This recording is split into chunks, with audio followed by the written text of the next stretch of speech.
Today, let's take this piece and digitize it.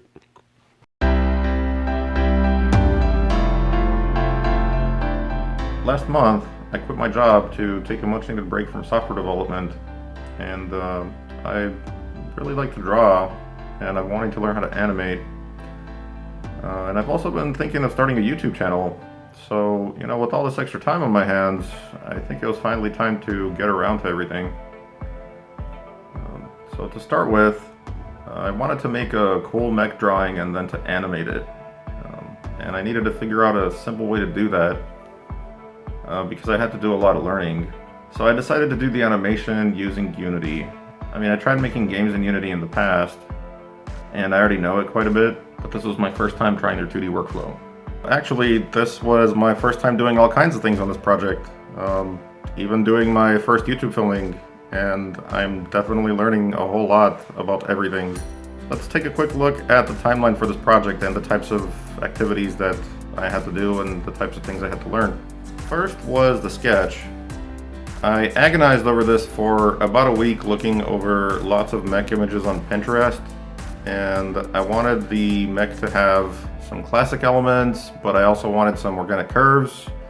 And I don't really know how well those ideas work well together because they gave me quite a bit of problems. And of course, the mech also had to transform into like a vehicle mode because reasons. Did it really have to do that? Well, not necessarily, but I spent a lot of time focusing just on those types of aspects that probably slowed me down a bit more than they really needed to. But still, it was a very fun process. I came up with a very cool idea, I think, and I'm relatively happy with how it came out. But it definitely doesn't look like a classic. It definitely doesn't look like a classic mech. So I think I'll probably have to keep working on that a bit. For some reason, trying to achieve some level of originality and not wanting to end up with like the exact replica of something just ends up not having the same quality. But episode 1 was mainly about learning how to ink in Photoshop again, using my old Wacom tablet. I haven't used this thing for a long time. I've been very busy with software, and in software you can't have too many occasions to do any drawing. So I started using my tablet again, and it was it took a bit of getting used to, but I think I'm starting to get the hang of it now towards the end of the project. Hopefully future projects will end up being considerably easier to do digital inking. The other part I had to learn in episode 1 was the Unity 2D animation pipeline. And that's something that I compared to something like Spine 2D, and Spine 2D seems to be a lot nicer than the Unity workflow, than the Unity 2D animation, but since I'm just starting out, Unity was the free way for me to just start working and to start learning some of the concepts that are applied with like skinning, rigging, and animating 2D rigs. If I do any more of this type of stuff, then I think like Spine is probably going to be a worthwhile investment.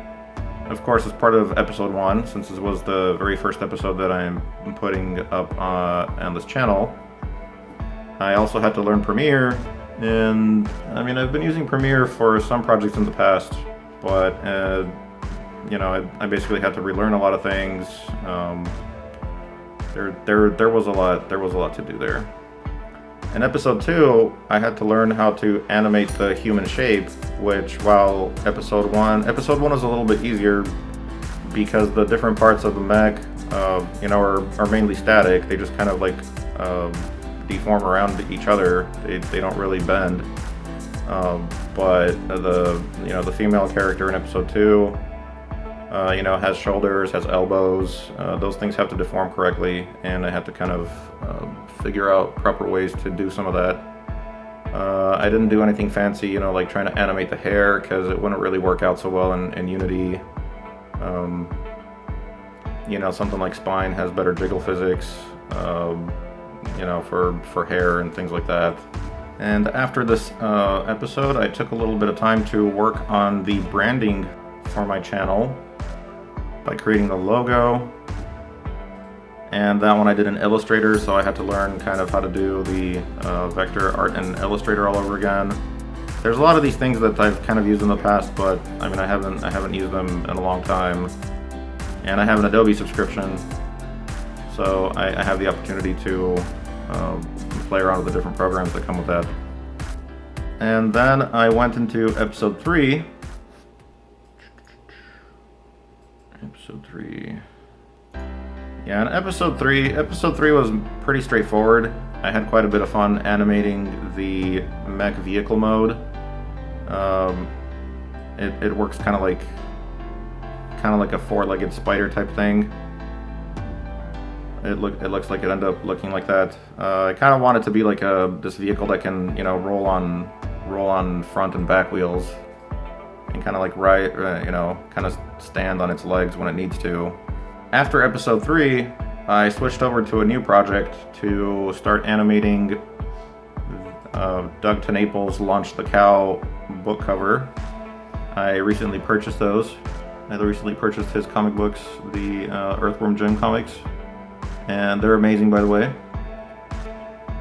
And I really liked the cover, and since I'm doing this animation project, I was like, hey, why don't I try to animate the Earthworm Jim book cover?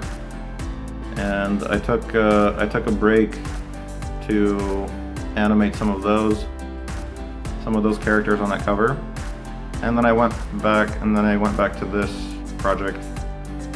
So this next set of episodes was mainly coloring in and doing, you know, finalizing the work. It was learning how to do coloring in Photoshop, you know, some proper shading, and I'm really happy with how it came out. Of course, the overall project took way longer than I would have expected it. There are 3 main characters in this composition, right? And I had to animate all of them. I had to color all of them. In between some of this, I also had to kind of keep learning about YouTube and putting together a YouTube channel, figuring out, you know, learning about lighting, learning about audio. This project ended up taking a month because of all these extra things that I never thought that I needed to do. But you know, of course, every project seems simpler at the beginning than all the pieces, than all the moving parts that you end up putting into them. And so basically with everything put together, this project ended up taking about a month, you know, because of all the extra stuff that kind of went along with it, and learning about YouTube, learning about creating a YouTube channel, branding it, a bunch of this extra stuff like Premiere, learning Premiere, putting together videos, doing video editing. And I even put together an Instagram page that, you know, can kind of house some of these animations and artwork as I keep making them. And yeah, here's how the final composition looks when all the parts are put together. I hope you enjoyed watching the series. Again, thanks for watching, and I'll see you next time.